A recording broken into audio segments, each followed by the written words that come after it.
Welcome back, everyone, to another episode from the Optimal Body Podcast. I'm Dr. Dom. I'm Doc Jen. And today we're going to be talking about the cue everyone loves to use when they talk about postures. Keep your shoulders down and back, and why this is not something that we tend to use.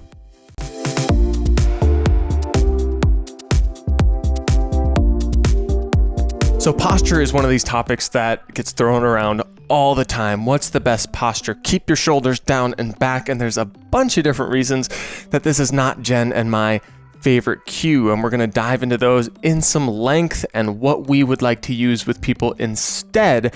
But before we dive into that, we'd love to ask all of you to hit the subscribe and notification bell so that we can keep getting this information out to you. Comment below. Are you wondering how to keep the best posture? Have you been told to keep your shoulders down and back but find that it just doesn't work for you? Or what topics do you want us to cover in future PT Pearls? We would love to know so that we can continue best serving you. That's why we make these videos.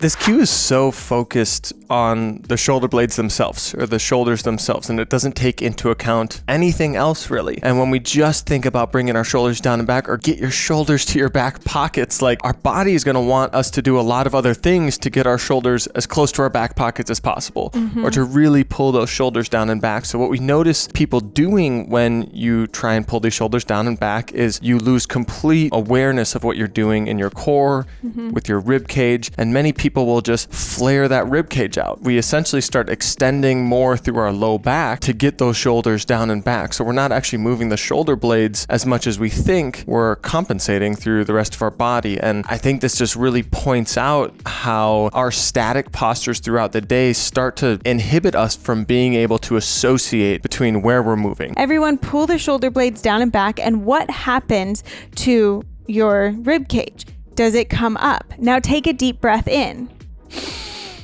Where are we mostly going to breathe from? Our upper chest, our neck. And all that does as well is turn on our sympathetic system to help us put on that fight, flight, freeze, and we start to be on really high alert. And again, increase those stress signals, increase those pain signals. So that's mainly why, like, my big pet peeve with this is that, well, now we're just going to increase stress throughout the whole system. Even when you're working, even when you're walking throughout your day, you shouldn't just be sitting with your shoulder blades rigidly tucked down and back. Like, we have more fluid movement than that. So again, just bringing us back around to this concept of, like, what do we actually want? What is the end goal? Like, we want to have more of an awareness of what we're doing in our shoulders and our shoulder blades. But that doesn't mean we should always just come back to this, oh, I need to keep them tucked down and back for all the reasons you just listed, right? So how can we start to develop more of this understanding of what are our shoulder blades doing? How can we keep them naturally supported so that when we are just sitting and working, or when we are walking through our kitchen or doing chores or whatever, we hold our shoulder blades with a little more support, but it doesn't come at the cost of adding more tension into the system, or, you know, when we're tucking those shoulders down and back, it doesn't come at the cost of our core stability. How do we start to develop more understanding? Because we were talking beforehand, we're like, when would you really want to just hold your shoulder blades stable down and back? And it might be when you're doing like an isolated shoulder exercise, like bilateral external rotation to work on your rotator cuff. But even then, it needs to go beyond the shoulders down and back so that you're not flaring the rib cage. You know, we have just a good foundational core stability and some shoulder blade scapular stability. Root cause, really, like, why? Is that we're trying to reduce our slumping in our chest. We're trying to reduce the forward posture within and the rounded shoulders that people often complain about. And so what's the reverse of rounding my shoulders? In my mind, it's let me pull them down and back. Right? But then we get all those other compensations that happen throughout the body. So rather than let's just try to cover up a symptom that's actually continuing to happen on a day-to-day basis, what's putting us in that rounded position on a day-to-day basis that we should be paying more attention to? And we know, because we've talked about this endlessly on podcasts, that there's no one exercise, there's no one shoulders down and back that's going to do the magical trick, but it's what we're doing on an everyday basis and what we're going to talk about that really is going to help to create that consistent change so your body knows how to naturally rest naturally in a more upright position without you rounding forward. You know, if we're pulling our shoulder blades down and back all the time, well, that's like those posture correctors as well that I just cannot stand. We think that we need something that's going to wrap around our shoulders and create that static posture. But again, our body shouldn't move in a static way. We are dynamic beings. And so we need to teach it how to have access to more range of motion, to be able to dissociate what's happening between my upper back and my rib cage and my shoulder blades, so that I start building better awareness and control within my body rather than trying to rely on a device. When we're talking about this tight, internally rotated shoulder posture, rounded posture, if we want to start to open that up, well, then let's address what's happening at the front. Let's start to get better rib cage mobility, breathing into the sides of the rib cage, front of the rib cage, things that we talk about at nausea on this podcast, I think. So hopefully you've heard this a lot, but grabbing those low rib cage and seeing, can I breathe and allow not my belly, but my rib cage to start to expand from the front, the sides, the back of that low rib cage. And just starting to do like 5 to 10 breaths there, or maybe even 3 to 5, you know, start low, but taking really big inhales around that low rib cage. What does it start to do to your posture? How do you already start to carry yourself? Because if I squeeze my rib cage, I obviously have a belly now, so it's a little different. But if I open up to the sides, like it opens my shoulders. And I'm already starting to change my posture just by starting to open up from that breath, from that rib cage. And it does that without losing that foundational core support. You're actually creating more core stability through using that diaphragmatic rib cage breath. And, you know, the next step is actually addressing some of those chest muscles with that breath engaged, right? So getting to a wall, getting to a doorway, just doing a pec opening stretch, what you might, you know, think of as a normal pec opening stretch, getting into that, but then re-engaging that breath so that we can find, okay, I'm not extending through the back. I'm actually feeling a great chest through my stretch, doing 5 to 10 breaths. For me, it's like a magical trick to connect your breath with mobility, or to connect your breath with a stretch exercise. Because as soon as we start breathing, that's when we're starting to imprint in our head, okay, this is a safe position. I'm having my core stability and safety while I'm working on lengthening and putting this muscle into a different position, a position I might not be as comfortable in. And how can we insert something like that more consistently throughout our day if we do work a job that causes us to be on technology, on computers, driving a long time? I mean, it's something you can even do in your car, on the headrest of the passenger seat or something, if you're sitting at a stoplight. Which honestly feels great. It feels great. And if you're somebody who gets some different nagging shoulder or upper back pains when you drive, try it out. It's tough to do on the other side because you'll run into the door. But inserting something like that a little bit more consistently, so that you're putting those chest muscles and those shoulders in a slightly different position every half an hour, every hour, whatever you can get to throughout the day, that's what's going to start typing in that long-term message. And then starting to open up that mobility through the upper back. So, and which again, you can do as sitting at your chair. If you take moments of noticing, okay, I'm really rounded, which is normal. It's going to happen when we're really focused in a job, especially a computer work, right? So how can I turn my body, rotate through my upper back, and take some, again, intentional breaths through that low rib cage area?